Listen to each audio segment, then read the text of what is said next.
ficción hasta donde la conocemos, pero el mismísimo autor dice que todo esto que él escribe es real. A pesar de todo lo que pudiéramos llegar a pensar, pues de la figura de Jesús, en su casa Jesús no era tan bien recibido. Güey, pues es que nunca ha pasado. Es un evento único en la historia de la humanidad. El sistema en ese momento ya lo había sentenciado, aunque aún no era públicamente. Pero ya sabían que a ese hombre lo iban a matar. Y pues de cierta forma sabemos que toda esta historia Jesús ya la sabía. Sabía cómo iban a pasar las cosas, aunque nunca lo dicen. Es que esto es completamente destruir cualquier religión. Creo que sí hay un punto en el que el humano sí puede ser extraño y puede tener como fenómenos de ese tipo, curaciones milagrosas, etcétera, pero hasta cierto punto. El libro sí te insinúa muchas veces dos opciones. O que Jesús era un ente que venía de otro plano, o que Jesús era, al igual que Jasón, un viajero en el tiempo.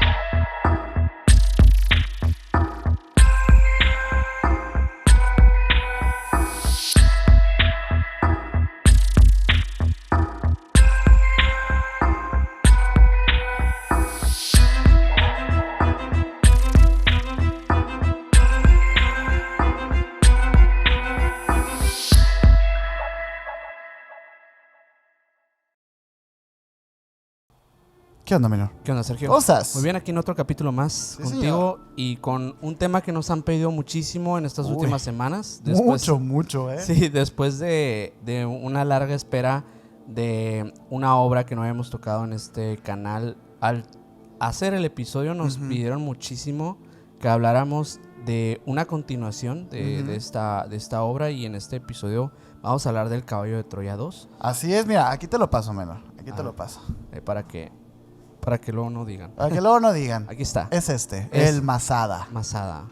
Y antes de empezar este episodio hablábamos de Masada, justamente de algo que sucedió en este lugar, que de hecho muchos lo catalogan incluso como un episodio trágico, bíblico, y que incluso es leyenda. O sea, muchos hablan de este episodio en el que muchos se ya saben qué, un grupo de personas, es polémico por lo mismo, por esto, ¿no? Porque lo hacen de forma honorable, para de alguna manera rendirse sin dar su vida para los enemigos. Sí, ojo, esa es la leyenda de Masada, sí. ¿no? No es de lo que habla este libro, pero es muy interesante porque de entrada hay que dejar claro algo, ¿no? Para los que ya vieron la parte 1 en Jerusalén, Jesucristo nunca estuvo en Masada. Nunca estuvo en Masada, o sea, como bíblicamente, canónicamente, nunca estuvo. Entonces la pregunta aquí es, entonces, ¿por qué JJ Benítez dedicas la segunda parte de su obra, Caballo de Troya, a este lugar?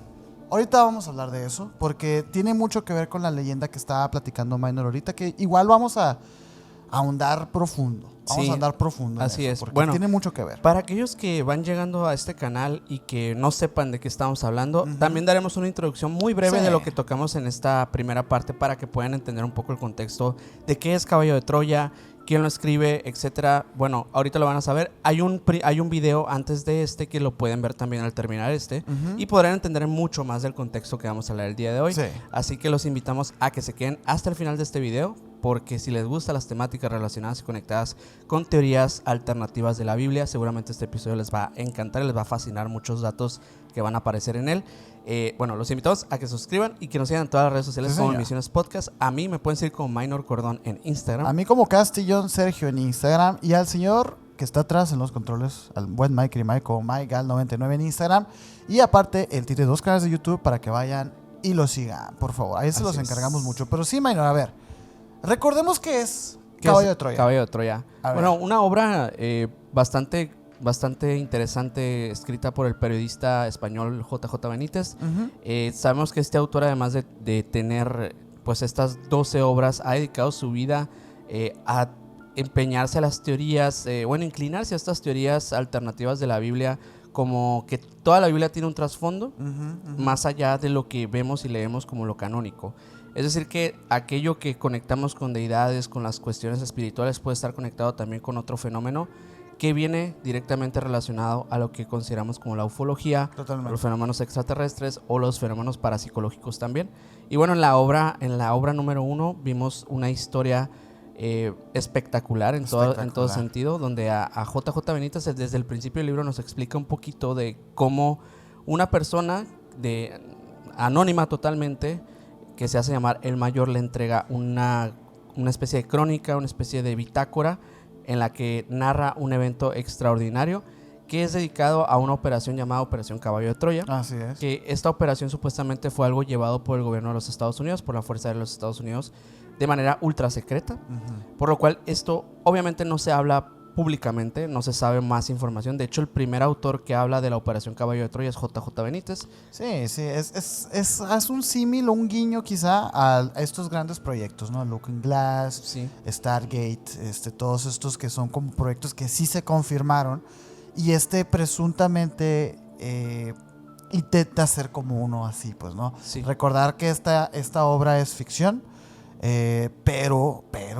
Bueno, ficción hasta donde la conocemos, pero el mismísimo autor dice que todo esto que él escribe es real, es 100% real. Es muy fácil creerlo, y la verdad es que, bueno, para aquellos que vieron la primera parte se habrán dado cuenta que hay muchas cosas que son bastante interesantes, que están muy conectadas con los evangelios apócrifos, con una versión gnóstica de Jesús, una visión gnóstica de Jesús más bien, una forma en la que muchos podríamos interpretar de cómo fue un Cristo en la tierra hace más de 2000 años, o bueno, hace 2000 años, casi exactamente. Casi. Entonces es una obra curiosa porque se trata de esta persona, que es el Mayor, y un acompañante, Eliseo, quienes son quienes emprenden esta primera operación Caballo de Troya, y dan con pues la vida de Cristo en este viaje en el tiempo que ellos emprenden, y nos dan todo el contexto que bueno, explican muy detalladamente en esta bitácora. Es fascinante porque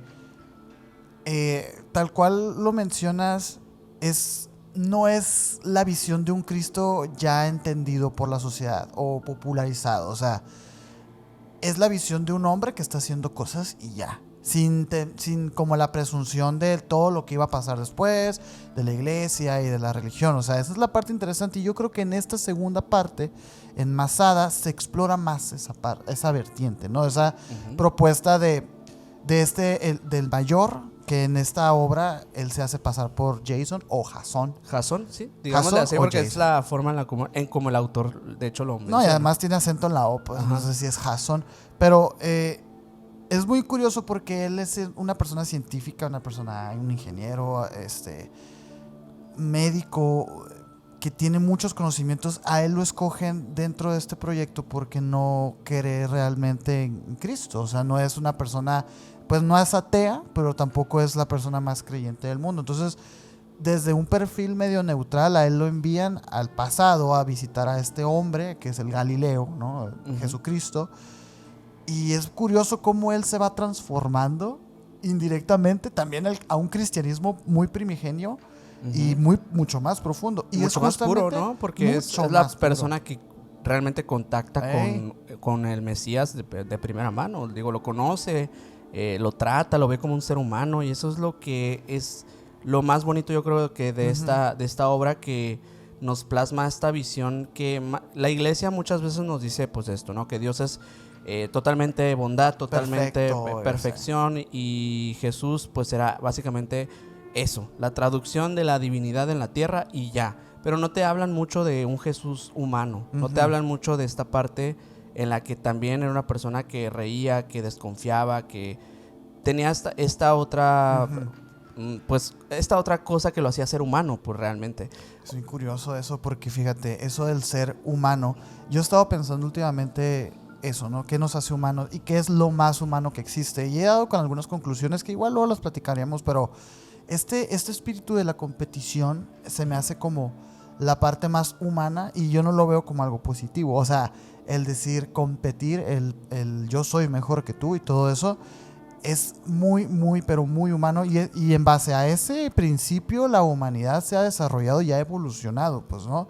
Cosa que también es contraproducente porque también crea los conflictos globales, etcétera, ¿no? Entonces, cuando tú mencionas a un Cristo más humano, creo que es el humano que deberíamos de ser, ¿sabes? En esta obra se explora mucho eso, porque si empiezas a notar a un ser, a un hombre que no está del todo como cuerdo, güey. Y es hablando directamente de Cristo, porque hace cosas y dice cosas que no tienen sentido para la sociedad actual en ese momento, y además en este libro se exploran la mayoría de sus milagros.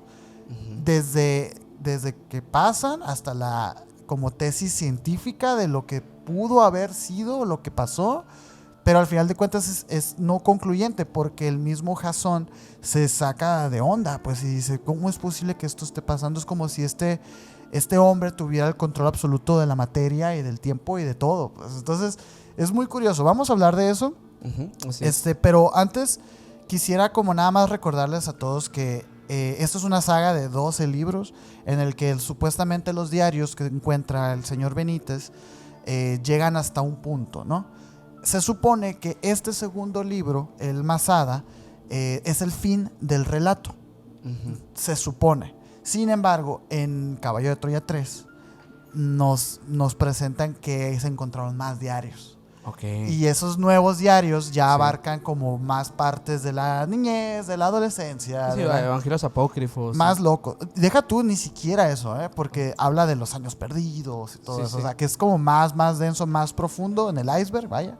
Ajá. Y es curioso porque hay que entender a este libro de Masada como una transición de una trilogía, digamos, ¿no? Es la parte media de una saga muchísimo más grande que concluiría en el siguiente libro. Pero es curioso pensar en esto, porque este libro acaba justo como acaba el primero también, con un gigantesco final abierto. En el primero se termina con que Jasón tiene que regresarse a la cuna, a lo que es la nave, a encontrarse con Eliseo y regresar. Sin embargo, entre toda la prisa de lo que fue el evento de la última cena y del juicio del Mesías y todo esto, pues a ellos se les olvida una camarita. Se les olvida una camarita así escondida, pues entonces eso los hace a ellos necesitar regresar, pues. Sí, queda creo que en la última cena. Queda en la casa ahí de donde estaban, no me recuerdo si era la casa ¿de quién, Mike?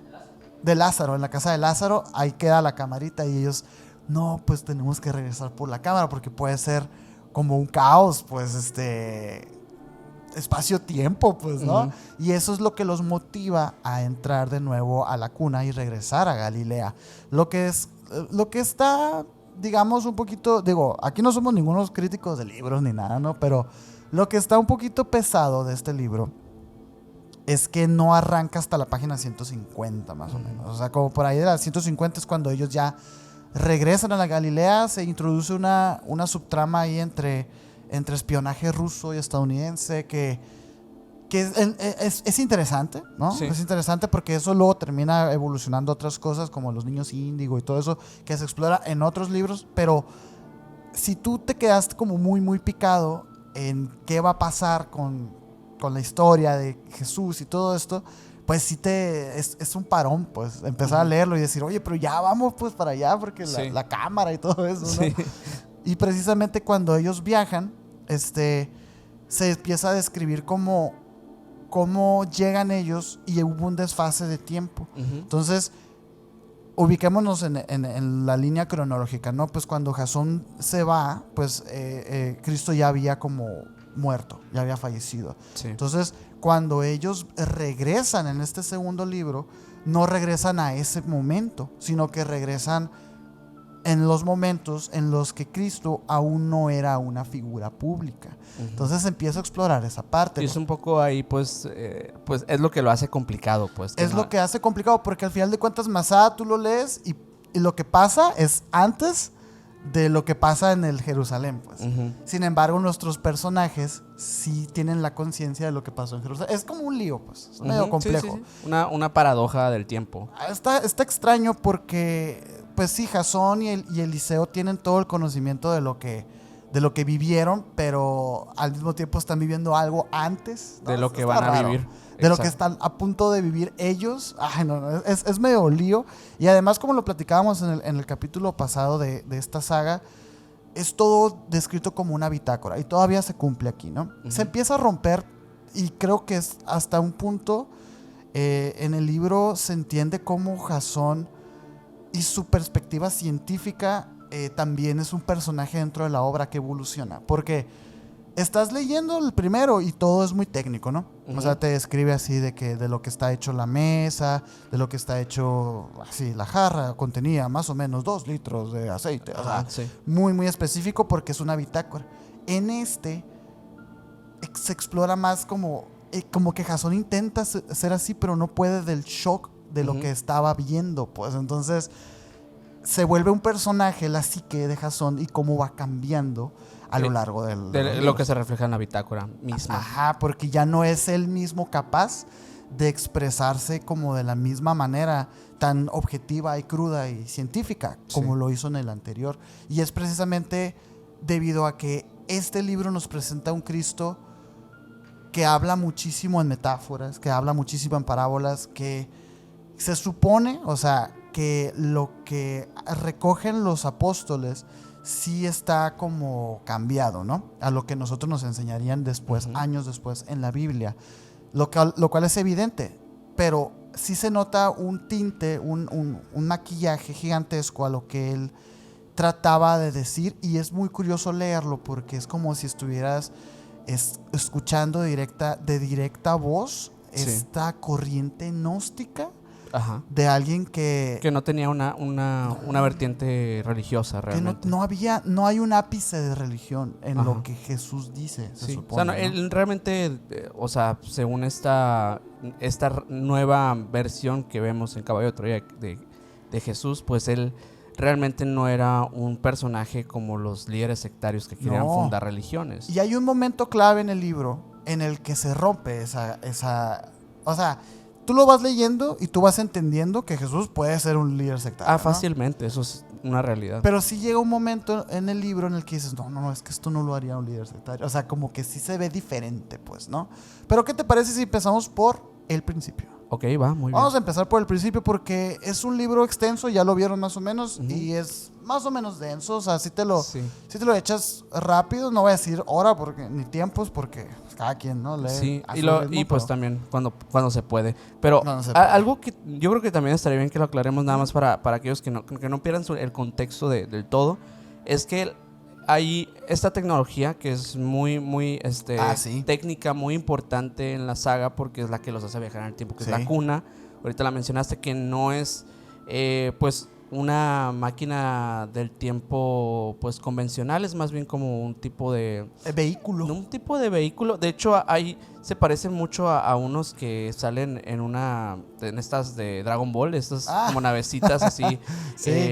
Pues son muy peculiares. Pues de hecho hay muchas imágenes que reinterpretan a estas supuestas cunas, porque luego dicen que hay otras, ¿no? Pero eso, bueno, es como de otras de los libros que las mencionan. Pero es interesante que esta tecnología es como la única obra que las menciona es esta, pero son derivadas aparentemente de otras que se han visto en ciencia ficción. Hay muchas personas que, fíjate, me topé el comentario muy recurrente que decían que empezaron a leer Jerusalén, el primer libro, y que se detuvieron porque era muy científico. Como que dijeron, es que empecé a revolverme.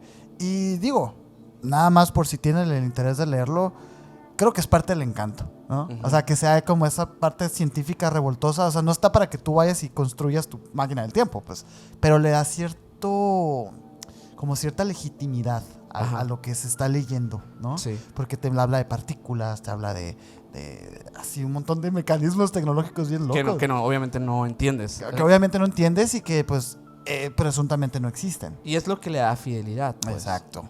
Oye, pues mira, estos vatos llegan y de entrada hay que decir que Jasón en este libro se hace pasar por un adivino. Se hace pasar por un adivino, se disfraza también para que Jesús no lo reconozca, porque recordemos, para este punto de la historia, Jesús y Jasón ya se conocieron. En el futuro. en el futuro, que es el primer libro. En el futuro de Jesús. En el futuro de Jesús, Jesús ya lo conoce. Entonces, ¿cómo es posible que se vuelvan a ver, ¿no? Entonces, él se disfraza y toma el papel de un adivino que anda por ahí. Dice, la lógica de Eliseo y Jasón fue, pues mira, que hay que estar cerca del Galileo, ¿no? Del Nazareno para ir haciendo toda la crónica y todo de cómo vamos a irlo investigando y viendo. Haz de cuenta que se llevan ahora unas lentillas que les permite a ver así las señales vitales de las personas. O sea, como de que el corazón y esto.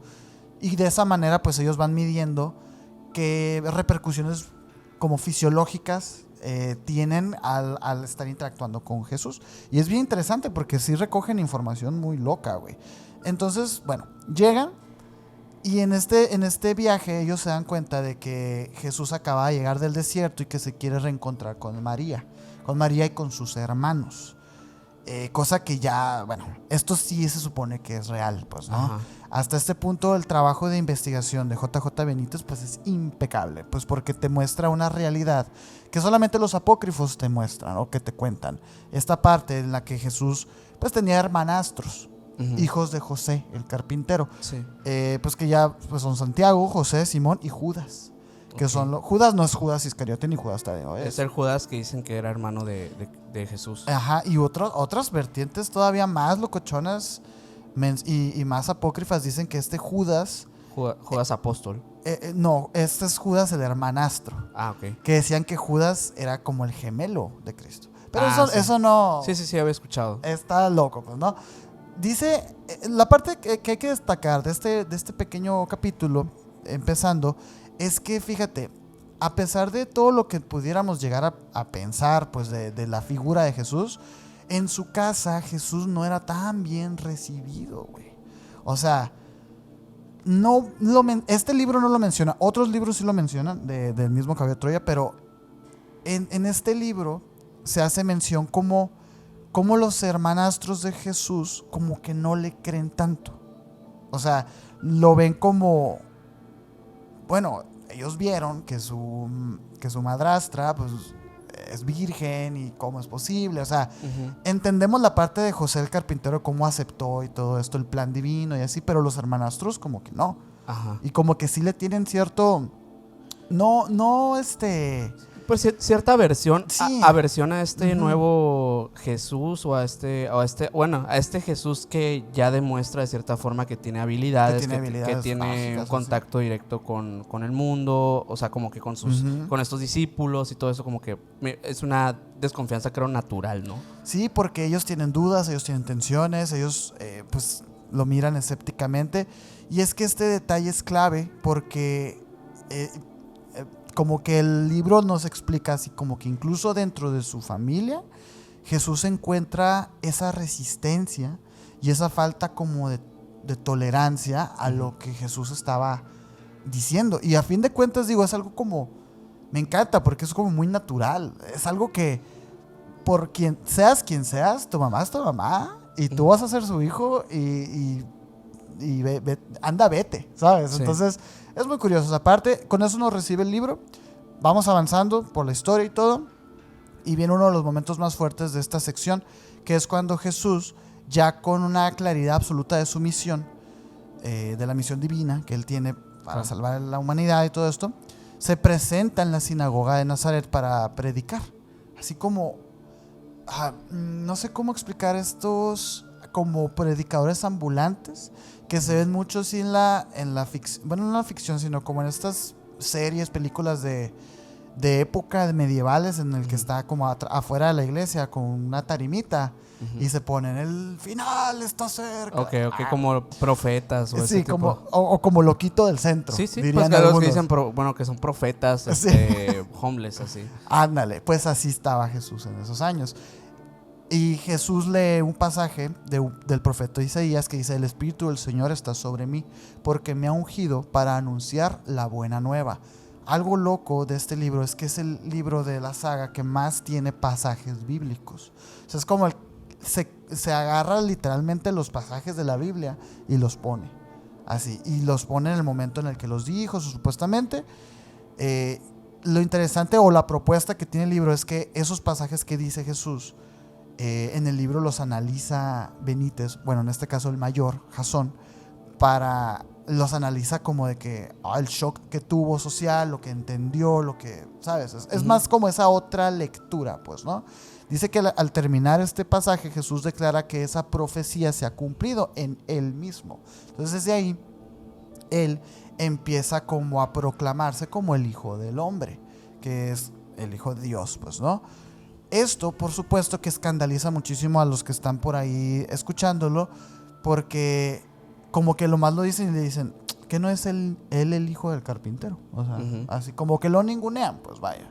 Entonces es interesante ver esa parte en el libro. Después Jesús decide abandonar Nazaret, que esto sí se sabe, pues no, que él va al Cafarnaum, que es como este lugar, como lago, río que está cerca de Nazaret, donde él peregrina, pues, ¿no? Ahí él va acompañado a cierta distancia por el mismo mayor que va atrás de él. Camina hacia este lugar que es el Cafarnaum, una ciudad situada a las orillas del mar de Galilea, que se convierte en la base de operaciones de Jesús. O sea, sí. De hecho, en el libro 1, cuando llega Jasón y busca al Nazareno, precisamente Jesús viene de ahí y se instala en Jerusalén. Pero bueno, ese es nada más como el pasaje. Seguimos con la historia. Llega un momento clave que es el llamamiento de los primeros discípulos. En este punto se empieza a también explorar una de las cosas más grandes de este libro, que es la personalidad de los discípulos, de los apóstoles de Jesús, porque ahí en el Cafarnaúm Jesús comienza a reunir en círculos íntimos y pasa por la orilla del mar, ahí de Galilea, un señor y su hermano, unos pescadores así, tal cual. Él, Jesús, desde la orilla les grita: venid en pos de mí y os haré pescadores de hombres. Esos dos era Simón Pedro y su hermano Andrés. Entonces es curioso verlo desde ese ángulo, pues, ¿no? Ver cómo así gritándoles así, pues, siendo que al final de cuentas Pedro iba a terminar siendo la llave del Vaticano, pues, la llave de la iglesia. Sí, y pues de cierta forma sabemos que toda esta historia Jesús ya la sabía. Sabía cómo iban a pasar las cosas, aunque nunca lo dice y nunca lo dice. Y es que hasta este punto en el libro, que es como por una mitad, por así. Aquí así, sí. Te das cuenta que Jesús parece un loquito. O sea, parece así un loquito, llama la atención, alguien que está creando una secta tal cual, pero él no ha demostrado todavía nada. O sea, muy casual todo lo que está sucediendo alrededor de lo que muy casual, de lo que dice, de cómo se desenvuelve con la gente y todo. Hasta el punto en el que ya comienza a hacer milagros, porque bueno, Pedro y Andrés se le acercan y en el libro los describen como pues refunfuñones, enojones, como malhumorados, o sea, gente como curtida por el mar, ¿no? Así como medio cascarrabias. Y Jesús como que no los critica, no los juzga ni nada, y como que te establece que Pedro sí tenía cierta intuición en Jesús, y es por eso que les brinda su casa. O sea, Jesús empieza a vivir ahí en la casa de Pedro. Ahí se instala y todo, y tiene algún pasaje ahí con la suegra de Pedro y todo. Y es muy loco, pues, ¿no? Esa parte, porque ya después de tanto de estar leyendo el libro, llega el punto ese en el que ya están pasando cosas en Nazaret, en Galilea, con Jesús, y si dices, ok, por esto vine, ¿no? O sea, cuando estás leyéndolo. Bueno, siguiendo avanzando en este libro, pues ya empiezan los milagros como tal, pues, ¿no? Porque él, por ejemplo, la suegra de Pedro es importante en esta parte, porque como que no le cree a Jesús, pues, sí. Y loco que acabas de meter a la casa. Y como que no hay buena relación ahí, y un día la suegra de Pedro se encuentra enferma.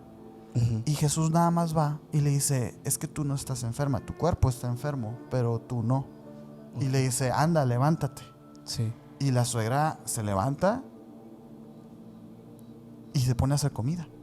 Y dices tú, órale. O sea, el Jasón como que en este momento dice, interesante, porque se supone que la suegra de Pedro estaba muy enferma, no se podía levantar, tenía una fiebre, una calentura, como una infección, para darte cuenta, ¿no?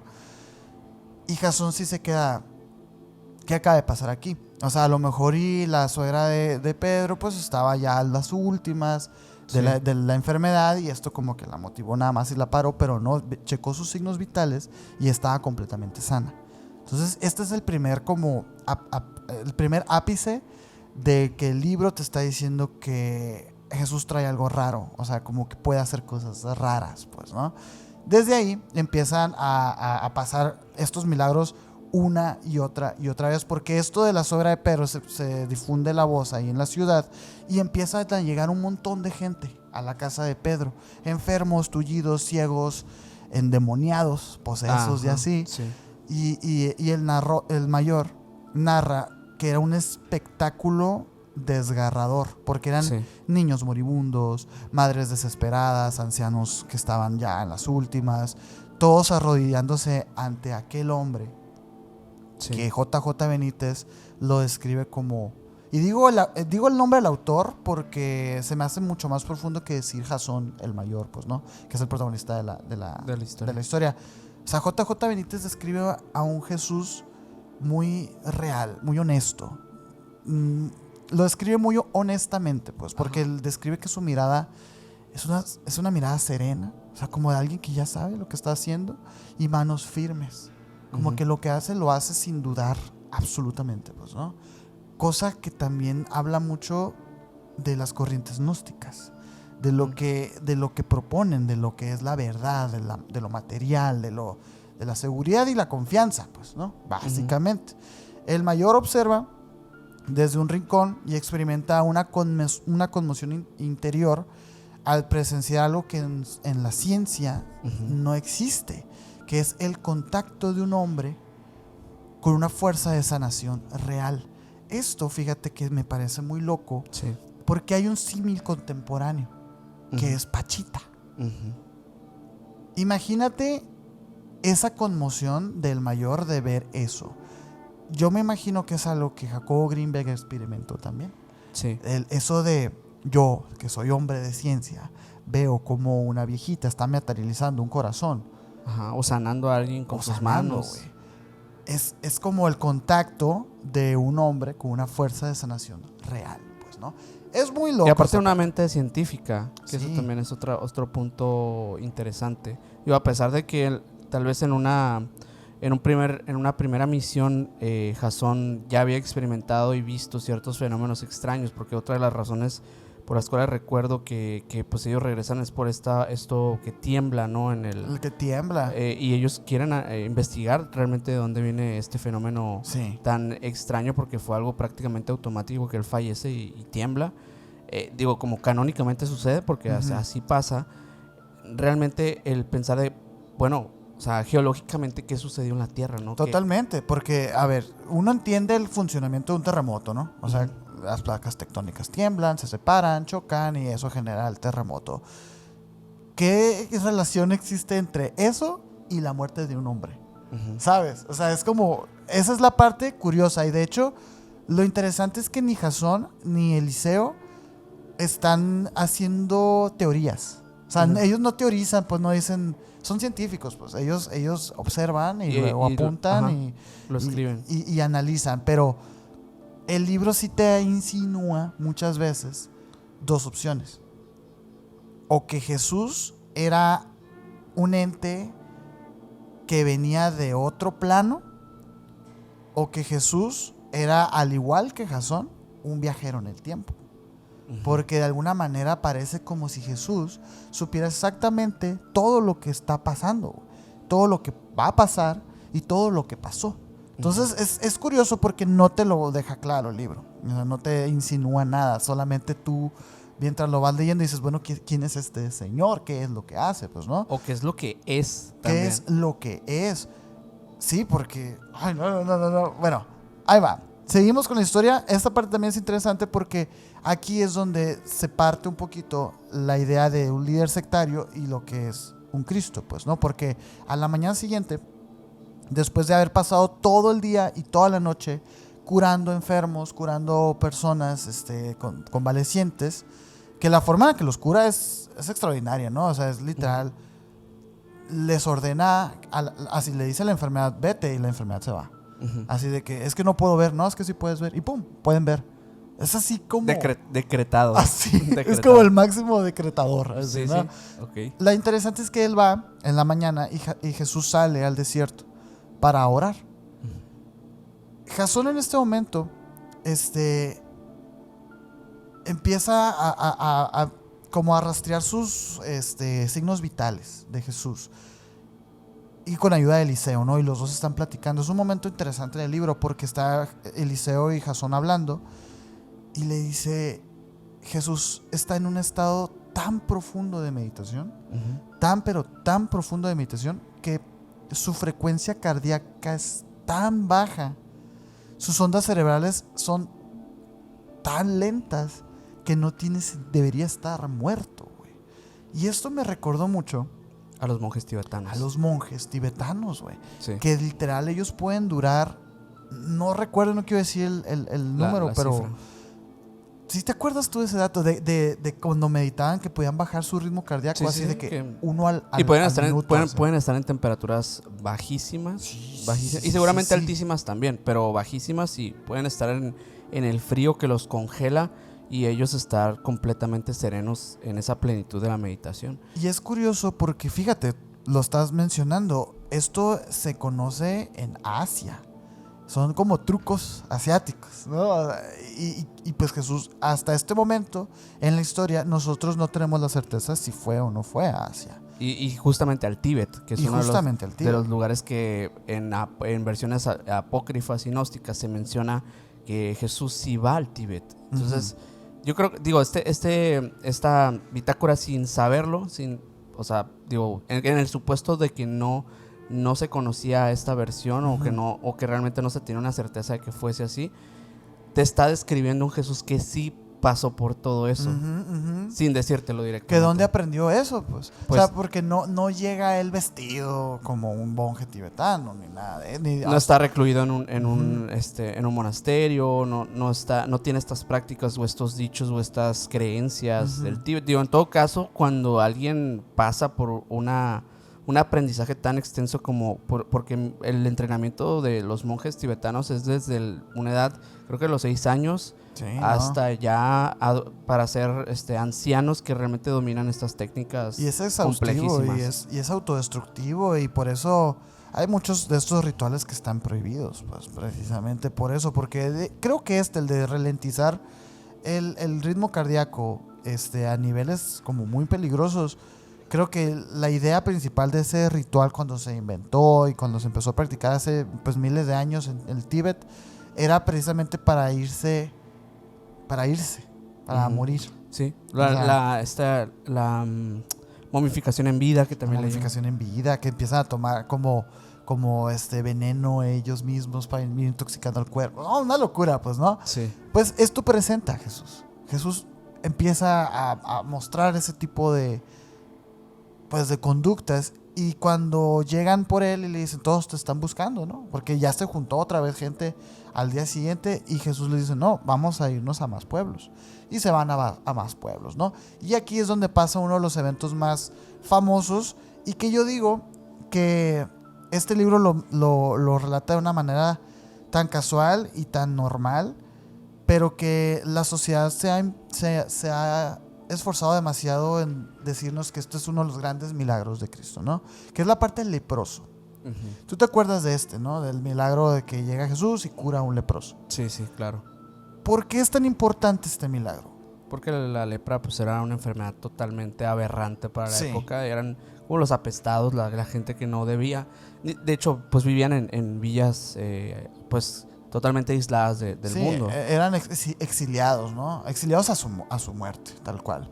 Eso es la fama, ¿no? Pero yo digo que está muy bien relatado aquí, porque el leproso no lo tratan diferente. Tú vienes ya leyendo a Cristo, y tú ya vienes conociendo a este hombre y lo que empieza a hacer, y tú notas que el leproso no es un leproso, o sea, que es una persona más a quien curar. Entonces es bien bonita esa parte, porque ya para este punto, cuando llegas a la parte del leproso, pues ya curó ciegos, ya curó enfermos, ya curó un montón de gente de la misma manera, así, ya no tienes la enfermedad. Entonces cuando llega con el leproso, realmente no es algo que la gente le aplaudió, o sea, nada más se cuenta como uno más. Entonces me llama mucho la atención eso, porque también el hecho, pues, de enaltecer en específico, habla de su humildad, de su tolerancia, empatía, pero es que no era eso tal cual, pues es que eran todos. O sea, de eso se trata, pues, no nomás decir el leproso. O sea, la parte como, digamos que canónicamente importante de este acontecimiento es que al leproso no se le tocaba. Y Jesús lo toca, pues. Y ahí es cuando lo cura, pues, porque le dice, en el libro, en el cabello de Troya Masal, le dice, el hombre se arrodilla y le dice, si quieres, puedes limpiarme. Y Jesús lo toca y le dice, si quiero, queda limpio. Y listo, güey. Imagínate, para una mente científica, imagínate tú, así. Imagínate tú que veas eso, pues ¿qué creerías, totalmente güey? ilógico, o sea, creería obviamente que está armado, sí, claro. Pues es lo primero que llegas a pensar cuando... Bueno, de repente yo sí me he encontrado algunos de estos supuestos sanadores, claro. Incluso que lo documentan en videos y todo esto, y sí terminan siendo muy desmontables o incluso pues en muchos casos desmentidos en su totalidad. En algún momento llega alguien que comprueba que todo aquello que hacían era falso. Digo, en algún momento se hacían las mesas espiritistas como de manera pública y en muchos casos se reveló que todo eso era un show, era un espectáculo con poleas y con un montón de cosas. Y pues ahora, digo, hoy en día que es un poco más sencillo porque también tenemos más cuestiones de maquillaje prostético, cosas que se pueden... Videos o fotos. Los videos, las fotos que también, digo, la inteligencia artificial hoy hace maravillas con eso. Pues yo creo que por eso mismo no lo creería. Hoy menos que antes. Es muy curioso porque también en este libro se explora esa parte de que Jesús se enoja con la gente. Se enoja porque él empieza a hacer un montón de milagros, ¿no? Un montón de cosas.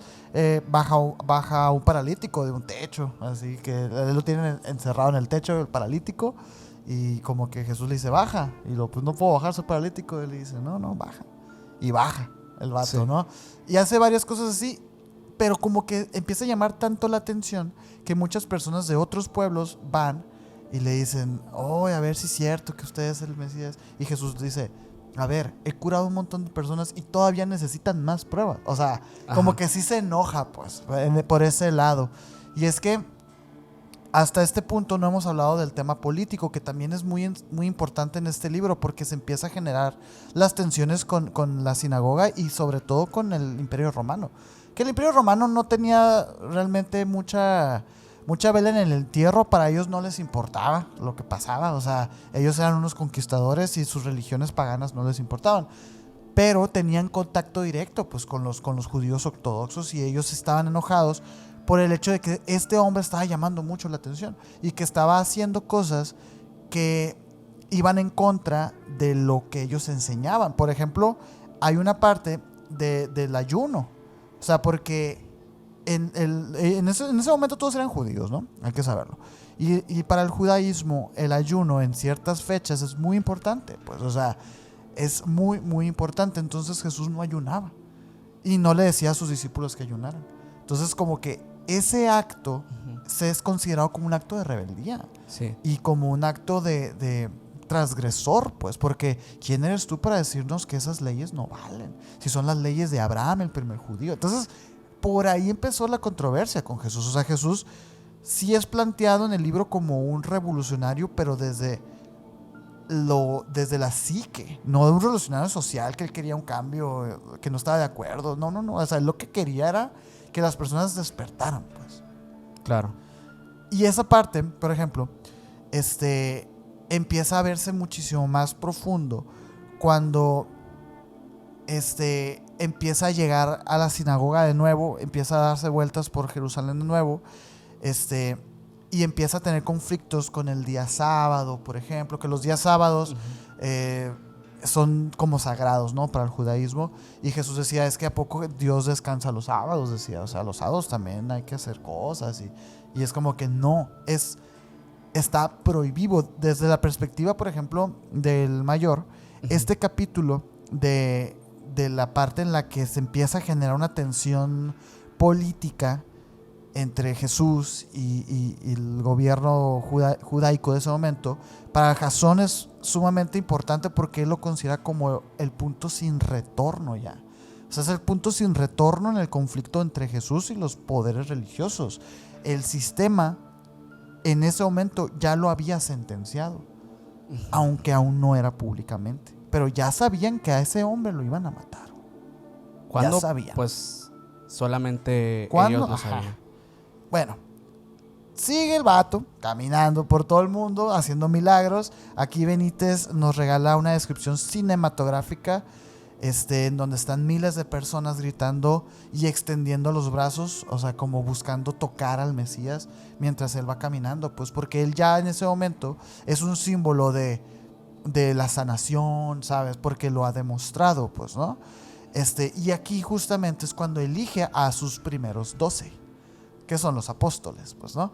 Al amanecer de ese día llama a sus seguidores y elige a 12 de ellos como apóstoles, y cada uno con una personalidad completamente diferente y una misión completamente distinta también. Por ejemplo, a Simón Pedro, que lo escoge, lo describen como una persona impulsiva, apasionado, ¿no? A Andrés como reflexivo, a Santiago y a Juan como intensos y temperamentales, a Mateo como un ex recaudador de impuestos, sabio en lo oculto, y a Judas Iscariote como enigmático, culto y de mirada como muy penetrante.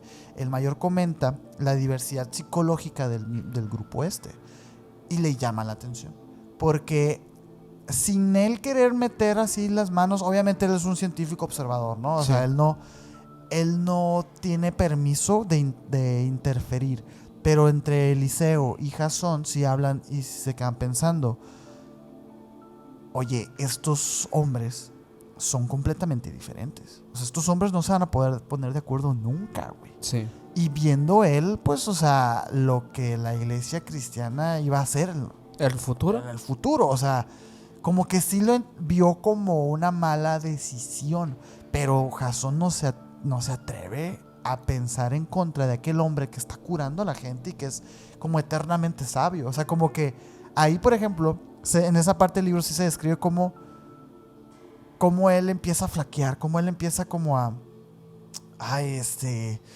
tengo que confiar en él, tengo que tener fe en él, ¿sabes? Y además, pues, como, o sea, lo que hay que tener presente es que él ya vio ese futuro, él ya lo vive, pues, y ya todo vio eso. lo que pasó realmente, o sea, que todo se cumplió como debía cumplirse en el contexto en el que lo conocemos hoy en día. La parte que también es muy, muy loca es cuando ya no nomás es curaciones físicas, sino la parte en la que ya Jesús demuestra tener poderes sobre la naturaleza.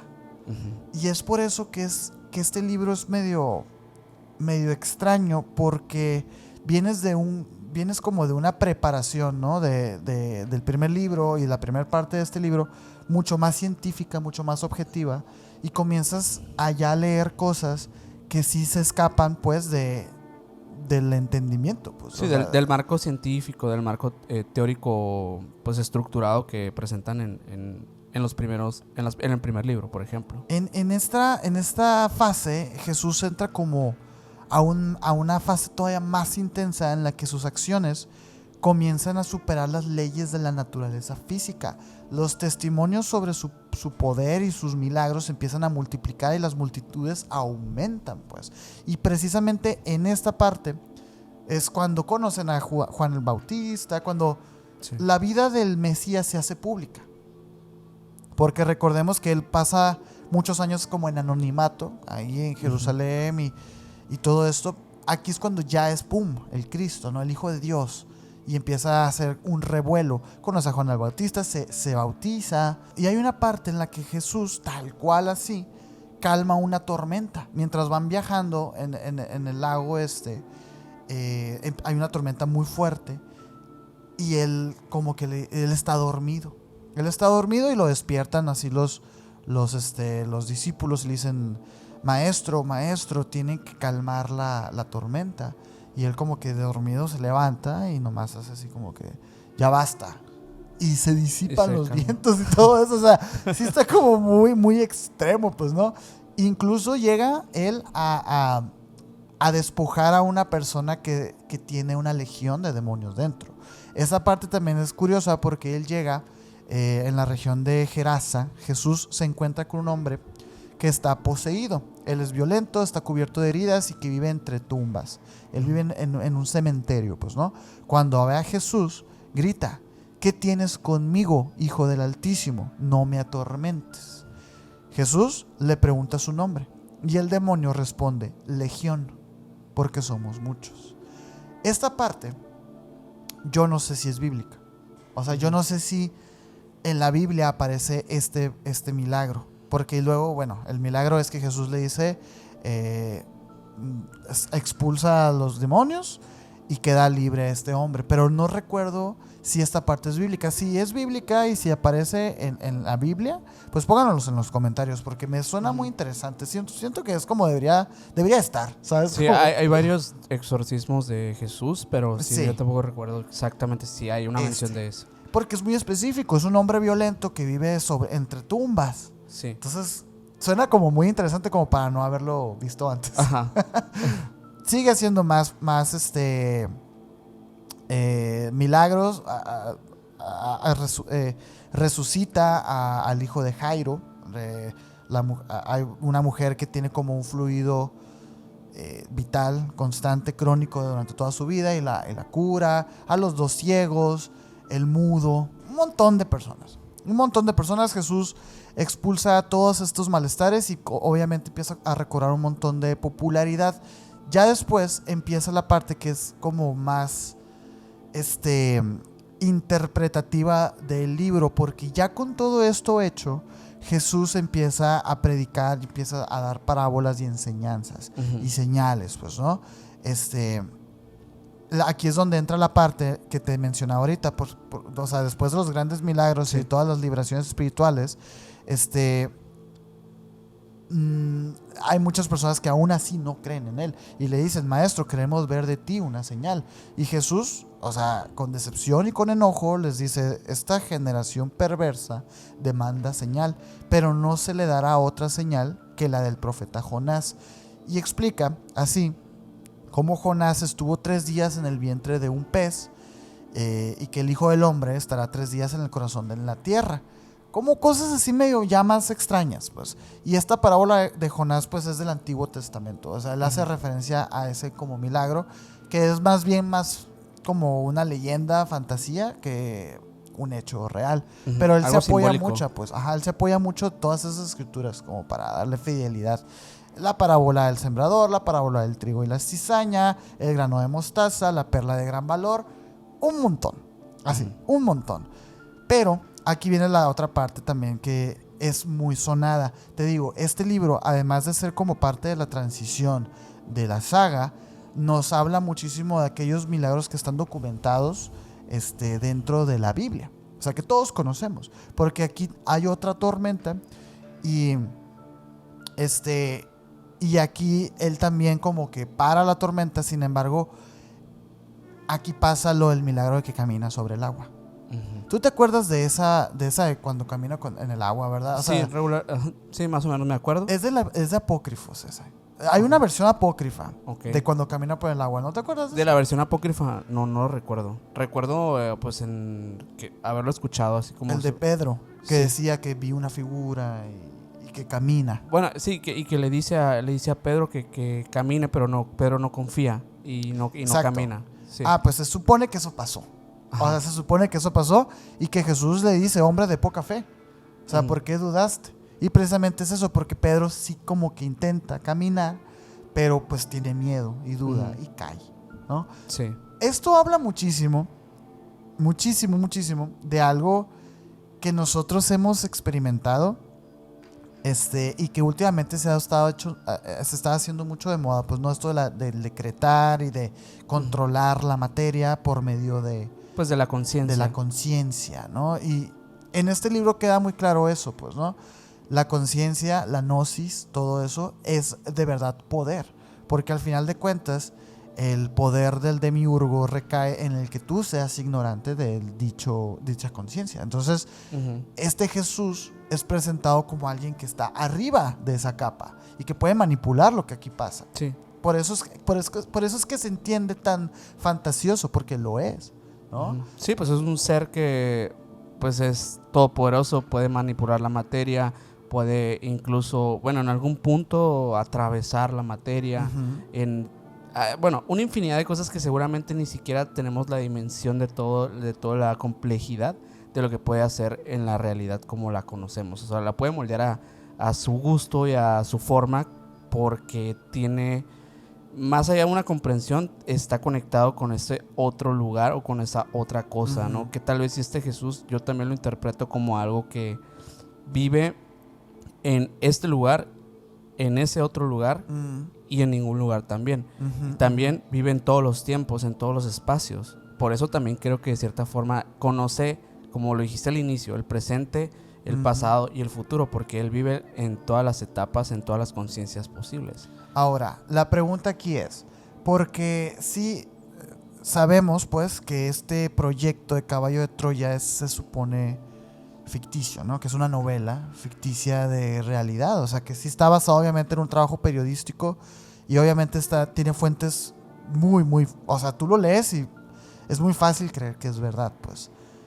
Ahora, con esto explicado, ¿tú crees que pudo haber pasado esto?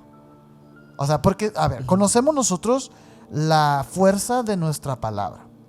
O sea, y lo digo nosotros. Sí, o sea, conocemos muy bien lo que es la fuerza del decretar y dejar abiertas puertas, etc.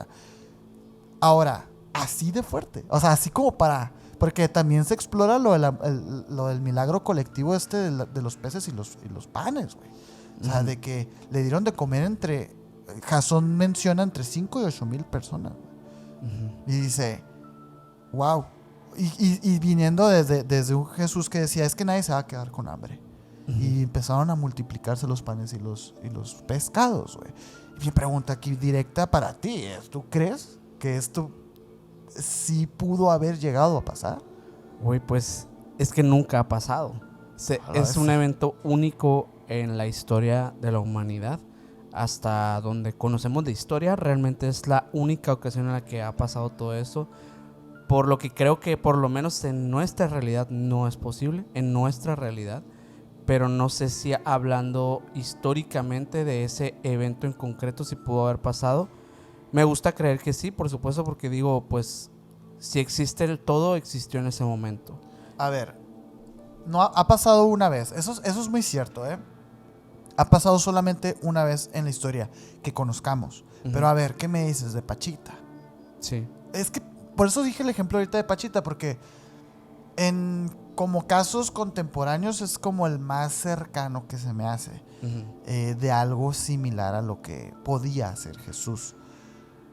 Pero entonces, ¿por qué Pachita no fue un antes y un después de Pachita? Ajá. Eso sí es lo extraño, ¿no? Eso sí es lo raro. Yo no sé. O sea, sí me cuesta también creerlo. Pero... Mira, yo lo que sí puedo decir de y digo porque seguramente muchos, ustedes en los comentarios, que sabemos que son muy fans de la saga y también que obviamente respetan mucho a JJ Benítez. Nosotros también lo respetamos muchísimo porque es una persona sumamente profesional que pues pudo construir esta saga de una manera magnífica y es increíble todo lo que plasmó en estas obras.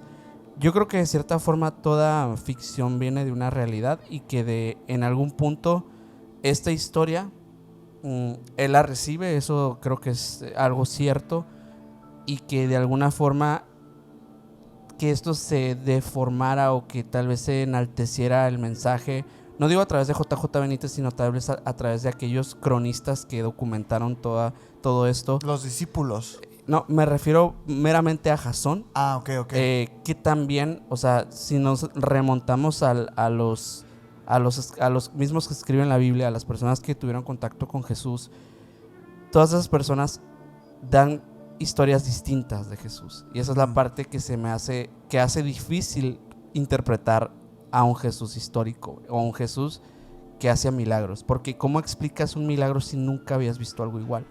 Ay, ¿cómo sabes que es un milagro? ¿Cómo sabes que es un milagro? ¿Cómo sabes que las personas no están también tal vez desarrollando una voluntad ante, no sé, levantarse después de no caminar en un tiempo por miedo a un dolor que tenían, y tal vez la misma voluntad de la persona con esa confianza que les otorgaba esta persona siendo un humano? Pero es que ese es el meollo, pues, porque tanto, o sea, así ¿dónde como... está la parte, dónde se rompe la parte lógica, no? Exacto, exactamente. Y dónde empieza también la imaginación o la sobreestimulación psicológica al tener contacto con alguien tan poderoso, digo, psicológicamente, como lo fue Jesús. ¿Sabes qué es lo que yo considero hasta peligroso de ese discurso? O sea, del tu mente lo puede todo y todo eso. Uh-huh. En que estamos viendo surgir como corrientes de saludes alternativas, o sea, los homeópatas y todo esto que...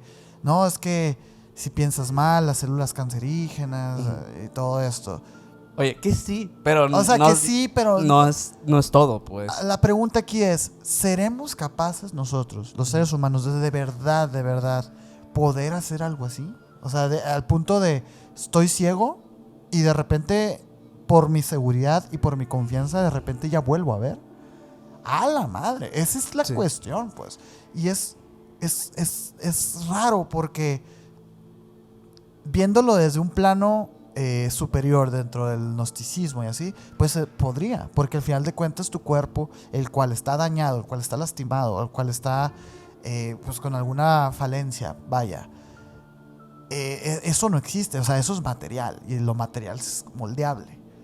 Exacto. Se puede, porque yo he escuchado, por ejemplo, casos de personas que tienen el trastorno de identidad disociativa, que es el antiguo llamado trastorno de la personalidad múltiple. De la personalidad múltiple, que hablaban de que es que una personalidad de una misma persona tiene los ojos verdes y el otro los tiene azules, y uno tiene diabetes y el otro no.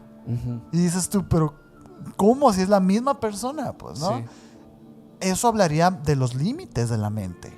Sin embargo, es un rotundo no. Cuando, por ejemplo, tú ves en redes sociales personas que te dicen, oye, es que es solamente meditación. Justamente ahorita que mencionas esto de la identidad disociativa, o personalidad múltiple y todo esto, hay una también, digo, es un ejemplo. Este sí es mera ficción, pero es esta película de Glass, donde hablan, tocan el tema de justamente eso, de que tanto, o sea, alguien puede llegar, o sea, con el a ser sorprendente para el mundo, o sea, hasta dónde llega la mente o los límites del ser humano en cuestión de nuestra mente. Cómo se ve algo que es más allá de lo natural, de lo convencional, de lo que vemos como humanamente posible. Y exploran una línea muy interesante que de verdad está así rayando entre lo que se puede ver como algo... ridículo. Sí, ridículo, parapsicológico, extraño y todo lo que tú quieras, a algo que puede ser como pues alguien que tiene un problema psicológico o que cree haber solucionado algo con un tipo de pues no sé, como una forma de pensar, una forma de ver el mundo que te hace creer que tienes algo especial o que eres algo más de lo que el ser humano convencional puede ser. Totalmente. Pero yo creo que sí hay casos en los que sí hay algo más. Sí creo que hay cosas que sobrepasan. Sí creo que la línea no está tan elevada tal vez como tal vez en este caso de Jesús pudo haber pasado, o sea, como lo mencionan.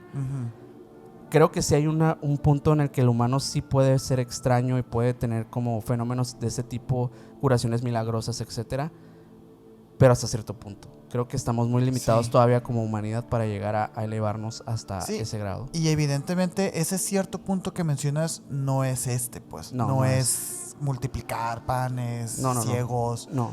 A la vez, es que esa es la cuestión. Esa es la cuestión. Y precisamente por eso se llama Masada este libro, güey. A la bestia, qué bueno, porque fíjate, ¿por qué se llama Masada si Jesús nunca llegó a Masada, no? Miren, pasa algo loco.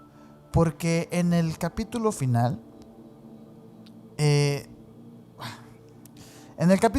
Masada, ya al final de la obra, Jasón tiene una oportunidad de hablar con Cristo. Digo, me salté algunas partes, yo sé. O sea, me pasé algunas partes, me salté la parte de Juan y de cómo Cristo como que se pone triste. O sea, y exploramos esa parte, ¿no? Un Cristo triste. Me salté algunas partes importantes, escándalos, el camino de regreso a Jerusalén y varias cositas. Sin embargo, quiero llegar a este punto, que es el final y el por qué se llama así, que es denominado como el gran discernimiento, porque en esta escena Jasón y Jesús tienen como la oportunidad de hablar. Y ahí, por ejemplo, Jesús presenta una visión profética de lo que iba a ser el juicio universal. Él dice: cuando el Hijo del Hombre venga a su gloria, separará a unos de otros, como el pastor separa las ovejas de los cabritos. A unos les dirá: venid, benditos de mi Padre, tuve hambre y me disteis de comer. Y a otros: apartaos de mí, porque tuve hambre y no me disteis de comer. Básicamente, ¿no? O sea, el juicio final de los buenos y los malos. Quienes tuvieron fe y quienes no tuvieron fe. Jesús enseña que el juicio no será religioso, no se basará en dogmas, no se basará en si tuviste o no tuviste ayunos, si cumpliste o no cumpliste con las reglas de las leyes tradicionales de la sinagoga y esas cosas. O sea, eso no importa, porque él dice: el reino de los cielos no es abstracto. O sea, el reino de los cielos es acción. O sea, es haz, ¿no? O sea, haz lo que tú quisieras que te hicieran a ti, tu prójimo, y perdona, y bla, bla, bla, ¿no? Para este momento, el Jasón, el mayor, derrumba completamente todos sus pilares religiosos y teológicos, güey. Porque él toda la vida ha creído que el cristianismo, que el catolicismo, pues son reglas. Y que también las reglas de allá en el Islam y las de los judíos, pues no. Él dice: es que esto es completamente destruir cualquier religión, porque en ese caso pues todos tuviéramos derecho al reino de los cielos, cosa claro, que es muy fácil para una religión contraria señalar que la otra no va a tener, ¿no? O sea, que luego curiosa, fíjate, irónicamente en el cristianismo medieval pues era una cerrar de puertas, pues, ¿no? O sea, si no dices esto, te vamos a quemar, ¿no? Ajá, sí. Es bien loco esa parte. Entonces, por eso Jasón se queda así. Y ahí es donde entra con el libro, con el nombre del libro, porque por primera vez se revela el significado oculto del título de Masada, que no se refiere al sitio arqueológico que conocemos de la región de Masada. De la región de Masada. Uh-huh. Que a mí me encantaría, fíjate, para entender el punto, a mí me encantaría que nos explicaras qué pasó en Masada. O sea, ¿por qué es importante Masada?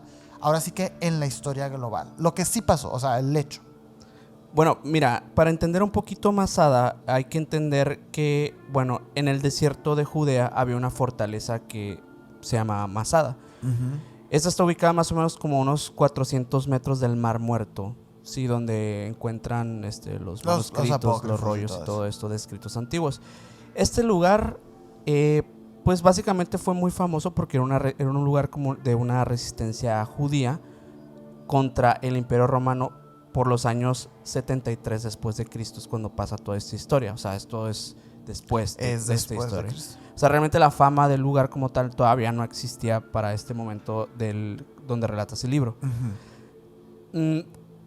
Para entender un poquito, bueno, Masada fue construida por el rey Herodes el Grande en el 37 a.C., pero era como una fortaleza pues de aquel entonces. Realmente todavía no tenía una función específica, pero existió en aquellos años. Como que la idea era, en caso de una rebelión o algo, tener un lugar, un búnker. Pero realmente todavía no sucedía nada en concreto por aquellos años. Años después de que fallece Herodes, la región cayó en manos del Imperio Romano, lo que empezó a generar mucha tensión entre los judíos y los ocupantes.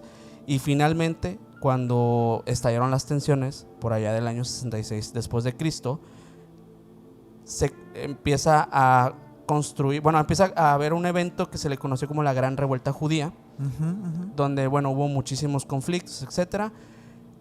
Cuando pasa todo esto, durante la gran revuelta, un grupo radical judío llamado los Sicari, que conocemos por...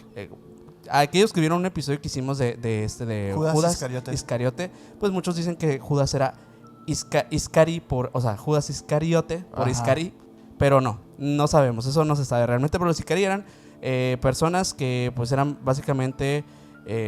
de hecho, de ahí viene sicarios, pues de ahí viene la palabra. Ellos eran hombres de dagas, judíos que eran pues pro rebelión, básicamente. Eran violentos, vaya. Sí, violentos. Eran muy feroces, eran personas que estaban totalmente pues dispuestos a enfrentarse por las leyes de Dios, ¿no? El líder de este grupo en Masada era un señor llamado Eleazar Ben Yair, que mientras estaba la revuelta judía, se estaba extendiendo, Masada se convierte en un refugio de judíos que vivían contra la represión romana.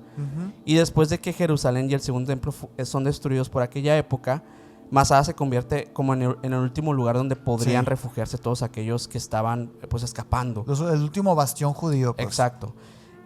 Ya estamos aquí en el 72 después de Cristo, los romanos pues empiezan con el plan de querer acabar con los últimos rebeldes que estaban en Masada, y en ese momento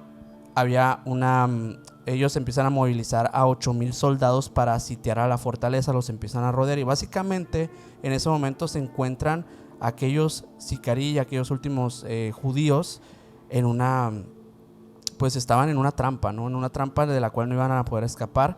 Y es ahí cuando pasa algo pues que muchos cronistas mencionan como la ley mosaica, que, bueno, esto se da después, la ley mosaica se da después de este evento, ¿no? Pero la ley mosaica era una ley que prohibía explícitamente el autodesvivimiento por un acto de voluntad a Dios. Y esto pasa porque justamente en esa época, cuando todos se encontraban en ese lugar, que se sentían aprisionados, deciden, entre todas las que estaban ahí, los pobres judíos y los sicarí que estaban totalmente ya pues, rodeados, perdidos ya, sí. Dicen, pues por la palabra de Dios, todos pues nos vamos de aquí, ¿no? Antes de que tú me acá, yo primero. Y pues de hecho, y por eso empieza a surgir esta nueva ley que es algo que pues se quedó hasta las fechas contemporáneas. Que no se respeta tanto, ¿no? Sí, bueno, no se respeta tanto, pues ya vimos en septiembre del 2001, ¿no?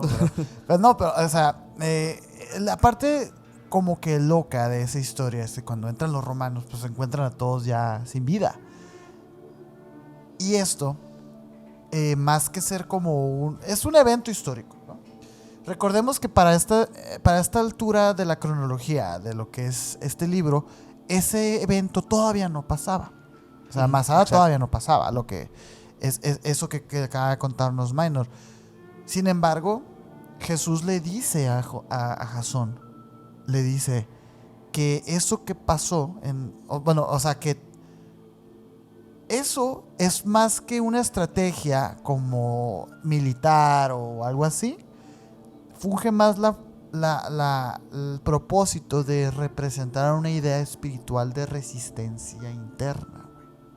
Y le dice, Jesús conversa con Jasón en privado, como en las primeras noches de aquel diario, y el maestro le dice algo que a Jasón lo hace temblar en cuestión como teológica, ¿no? Que es, todo hombre debe conquistar su propio Masada.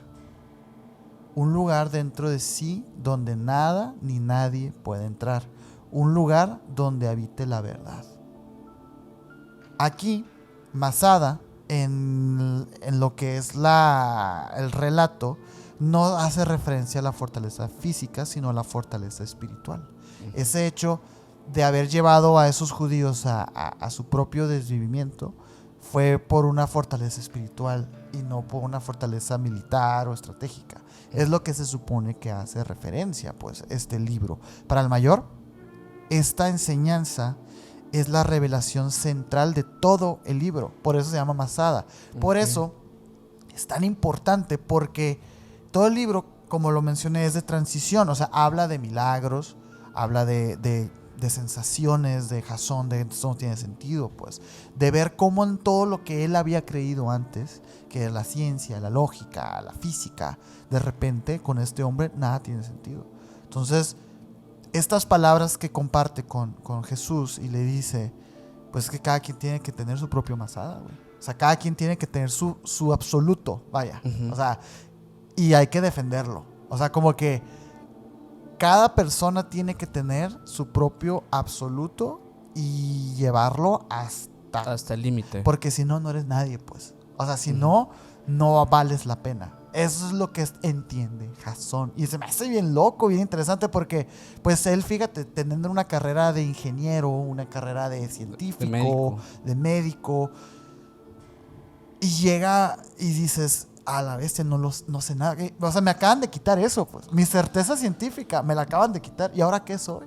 Uh-huh. Y ahí es donde entra como la parte, pues de la crisis existencial, el cierre ya como tal del libro, en el que el cierre termina como abruptamente con el mayor queriendo, o sea, deseando volver a ver a ese hombre. O sea, decir como, no puedo esperar para volver a verlo así como es que no quiero decir enamorado de él, vaya, pero bueno, pero, oye, es así como algo sorprendente, pues así, claro, ¿no? Y es muy loco este libro. La verdad es que yo sí creo que se los podría recomendar ampliamente. Sí. Lo recomendamos ampliamente, que lo lean, que no se quedan nada más con este podcast.